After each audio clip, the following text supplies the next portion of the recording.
show flag, and we take it.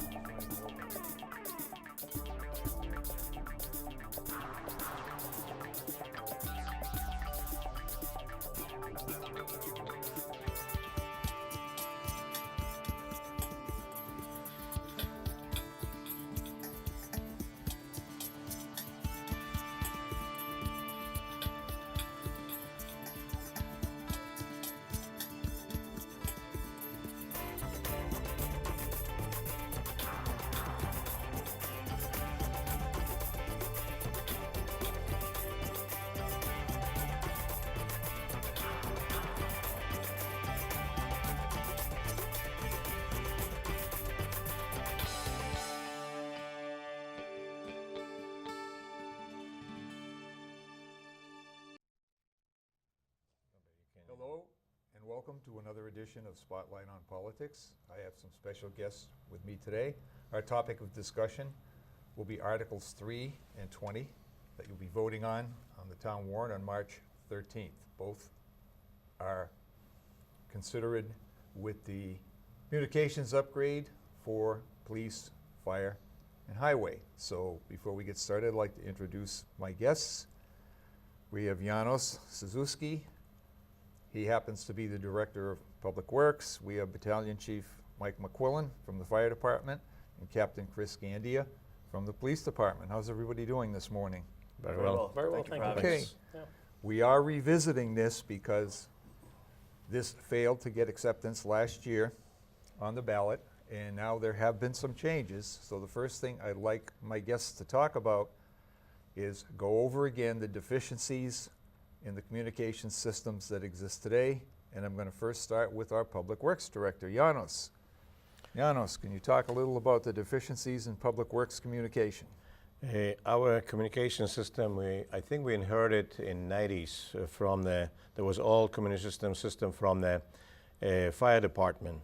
So as you can imagine, they already had that probably for 10 years. So our system is more than 30 years old. I don't think you would use your phones today if you will have 30-year-old phone. And it's all analog system that with one antenna located in our garage that is transmitting the waves, throughout the town in very limited reach. And we cannot reach our trucks in many locations if they're in a valley somewhere or far away. So we have to jump from one truck to the other, what we call jumping, just calling one truck so you can transmit and relay the message to the truck that is somewhere else. So it is not a very proper way of communicating with people, especially in case of emergency, which we had in the past. And one of the examples that we had that I can tell you was a couple years ago. It was a pretty unfortunate accident that young people lost control in a snowstorm and drove straight to our front plow. And so the car was ripped apart and there was serious injuries over there. We could not call immediately on the radio. Our truck driver was not injured, but he was using his personal phone, and he called foreman in the garage, who then called the police department, fire department. Fire department obviously wanted to know immediately the location, how many people were injured and so on. And since there was no direct communication with the driver, it was pretty difficult for them to call again. And so it was taking time when they could communicate directly with the driver on the radio, and he could pass all this information to them and they could come more prepared. So these were the examples of, It's a very good example of really, your driver shouldn't have had to use his personal cell phone, I take it. And obviously, we're not requiring them to have personal phones and always charge on them and so on, but many times, if we need to reach them, sometimes we do that. So that's a very good reason that your system needs to be upgraded. Not only the fact for emergencies and stuff like that, but so you can directly communicate with the police and fire departments as well. That is important. That also, we have a radio in our office that is not working very well, so basically we don't use it almost. The same thing, we have a couple portable radios that they're not working, and so Paul is using often a phone or just again jumping from one car to the other, one truck to the other. trying to communicate with Okay, people. you've given us some very good examples. Now let's go to Battalion Chief McQuillan and talk about the fire department communication problems. Yeah, our system is it's getting old as well. We're on what we call analog system. We can communicate on the new modern day technology called a digital system, but we're not on that digital, so the quality that we're getting on our radio traffic isn't there. We have a lot of dead spots in town, and when we refer to dead spots, they're areas where we don't get coverage, where the crews are working. And obviously, being a former fire chief, you realize the radio communications for public safety is a lifeline Right. when you're in trouble. And we have many instances where our crews are requesting assistance or need additional manpower or help, and they can't get that radio transmission to our fire alarm division to request that need. We recognized this about 3 years ago that we were coming to the end of life of our radios where they're not covered by warranty anymore. The parts that are made by the company Motorola, they won't be supporting them anymore. So it's kind of a big deal coming up that we're not going to have those parts, and if we lose part of the radio system, we'll lose the entire system altogether. And with this new program, we're looking at actually getting rid of those dead spots so that we'll have coverage in over 95% of the community where we'll be able to actually communicate with fire alarm and be able to get those important radio transmissions to everybody that's on duty, and more importantly to the fire alarm office that can get us additional resources.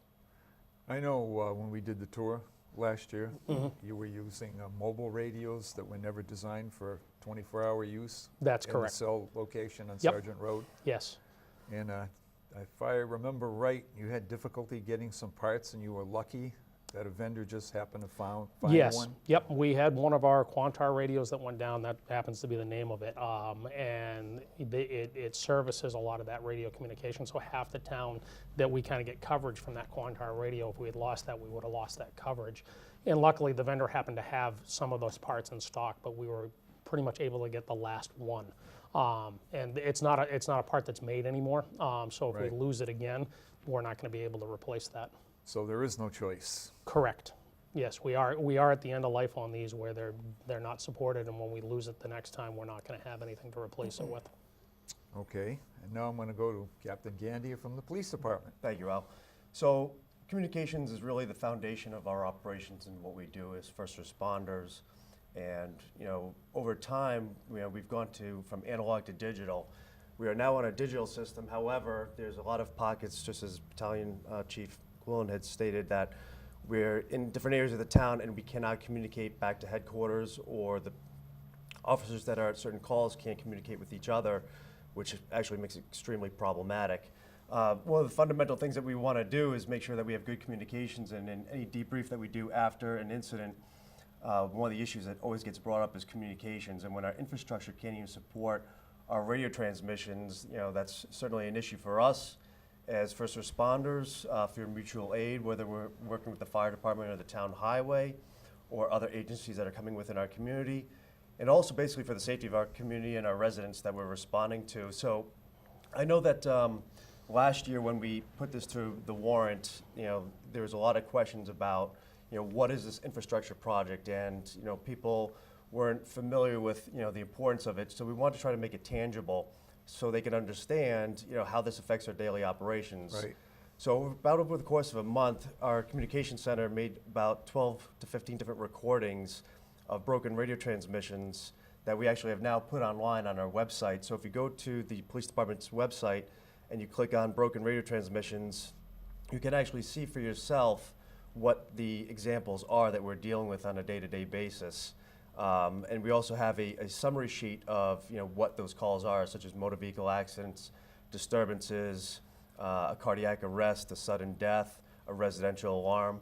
So what I brought here today as well is a couple examples of some broken radio transmissions. Right. So if you like, I can try to play one of these here. And give you an Sure, and before example. you get started, just note, folks, that what you're here is not a problem with the recorder. These are actual police communications that we're not going through properly on their system. So go ahead, Captain.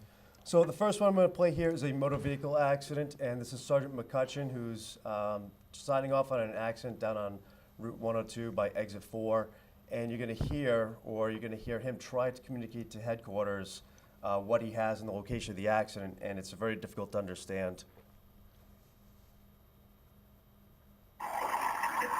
13.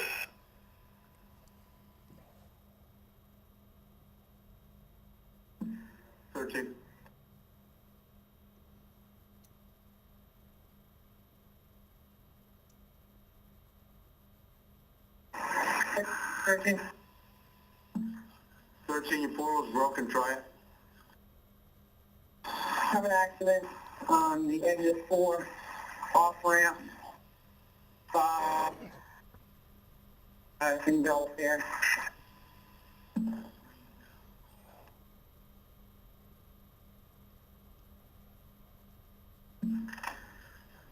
I got an accident. The exit 4 off ramp. It's gonna be either northbound or southbound. Doesn't look like it's fire. It looks like it's going to be steam. Yeah, they should come in. Sergeant, only getting half of that. Is it going to be the southbound off ramps or the northbound off ramps? Boy, nothing. Bad. That's bad. Hey, Glory 45. It's the northbound off ramp. To radiator. They rear-ended an Ollie truck. 10-5. Any injuries?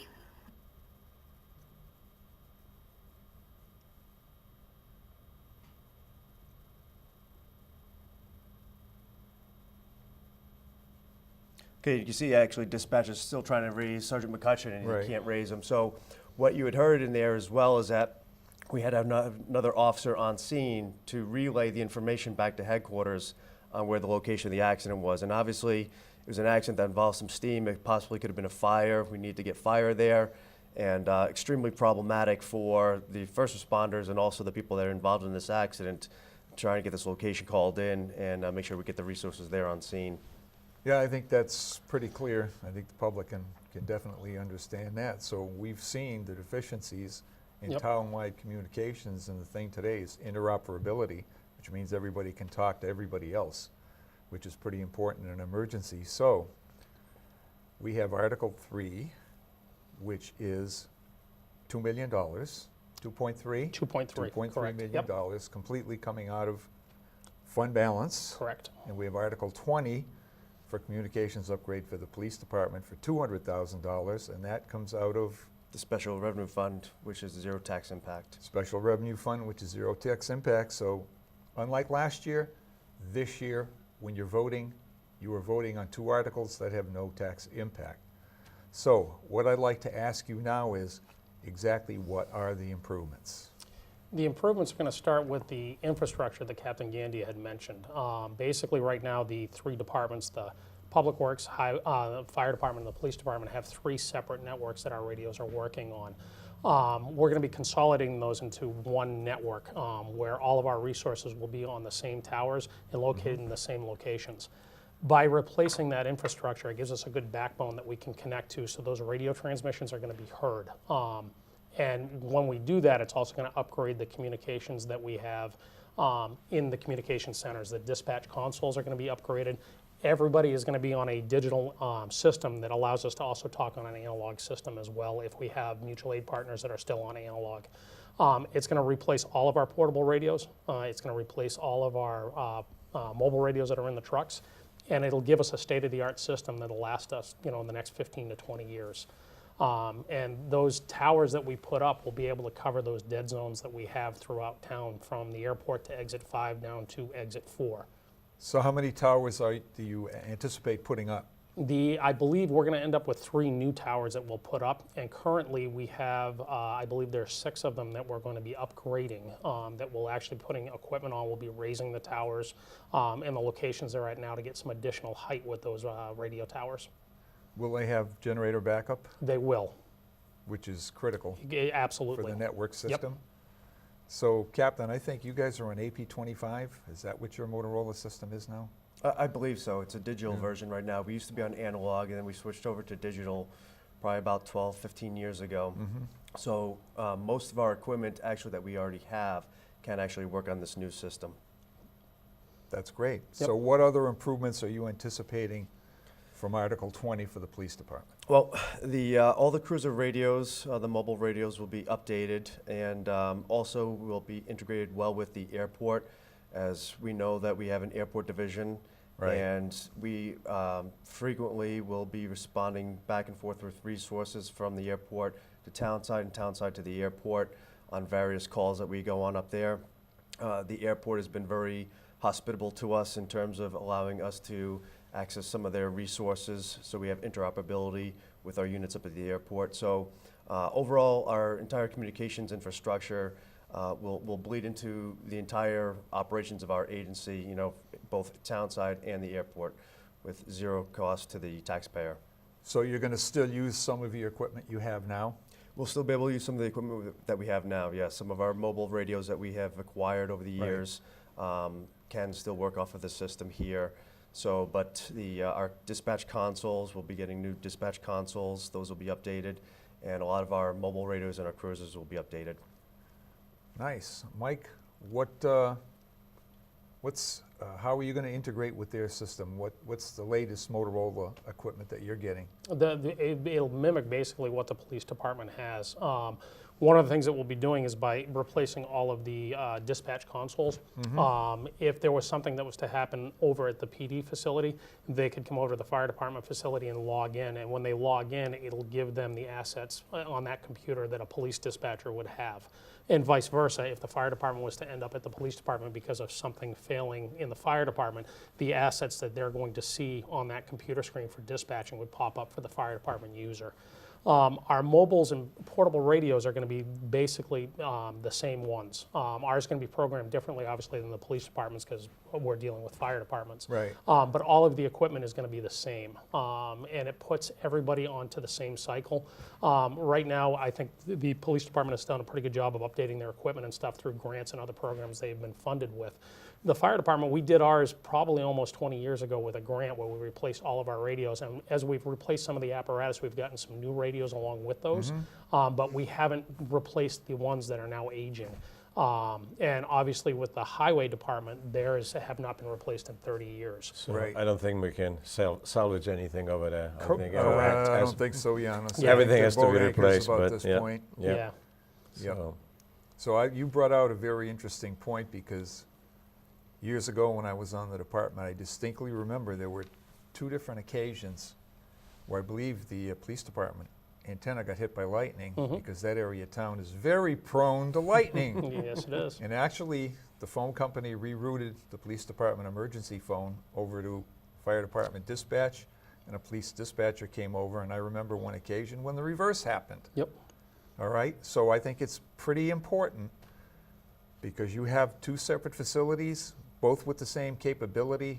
God forbid if something happens to one, the other one is completely duplicated, no interruption of service or anything Correct. else like that, and that's good emergency management planning. Yep. And the idea with the towers that we're putting in is that if we were to lose one of the towers, we would still have coverage in that area. It wouldn't be as great with that tower actually in operation.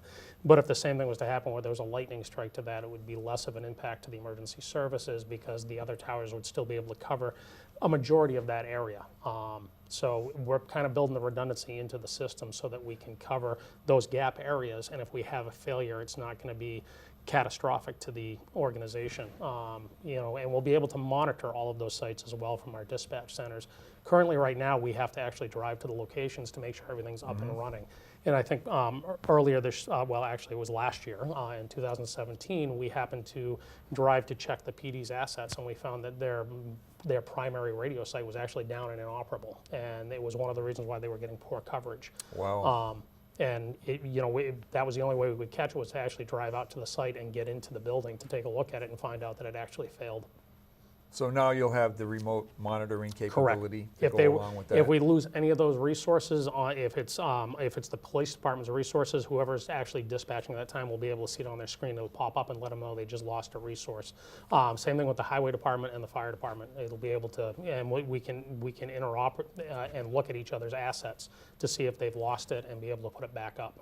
That's great. So assuming that Article 3 and Article 20 pass, what would be your timeline for completion of the project? We're looking at about 12 to probably about 15 months, depending on how the construction goes with some of the new towers. I would say within 4 to 5 months, we're going to start to see the improvements take place with the replacement of our radios, and also with some of the current towers that we're using with upgrading the equipment that's there. We'll immediately start to see differences where some of these dead areas are going to actually start to improve. But we're looking at being able to have a timeline within about 15 months of completing the entire project and having the towers up and running and the infrastructure built. That's awesome. Is there anything else you think the public needs to know about the articles or the project? No, I think at this point we've demonstrated, as Captain Gandy has shown with the information that he has and the examples they have online of the failures that were up, and these are everyday failures that are happening where crews aren't being heard. The highway department can't communicate with each other. Right. The need is there. We've demonstrated that, and I think through very creative financing with the town, with the council, and the finance department, we've come up with a way of funding this with no impact to the taxpayers. And it will be a system that's going to be in place for the next 15 to 20 years. There, at the end of that time, there may be some upgrades that need to be done, but that infrastructure is going to be maintained, and it's going to be there for a long time. It's our next platform of technology, and the analog that we spoke of was a technology that was around for 50 years before we came to this new one. So we foresee this as being a solid platform that we're going to be on for the foreseeable future. Well, I'm glad you mentioned the fact that it'll be okay for another 15 to 20 years before you have to potentially upgrade again. I think that's an important fact that the Absolutely. public needs to So know then we just upgrade, with not this the investment. replacement. So that's important. Okay. Thank you, gentlemen, for being here. Thank you for having Yes, us. Very thank you for your time. informative, Appreciate it. and Let's we'll hope see what the happens articles on will March pass. 13th. Yes. Yeah, and let's Looking forward Thank to you it. for watching Spotlight on Politics. Like I said at the beginning, Article 3 and Article 20 at the town voting at the high school gym on March 13th. Both articles come out of fund balance. There will be no expense on the taxpayer. And personally, I know I'm going to vote for both of them. And thank you for watching.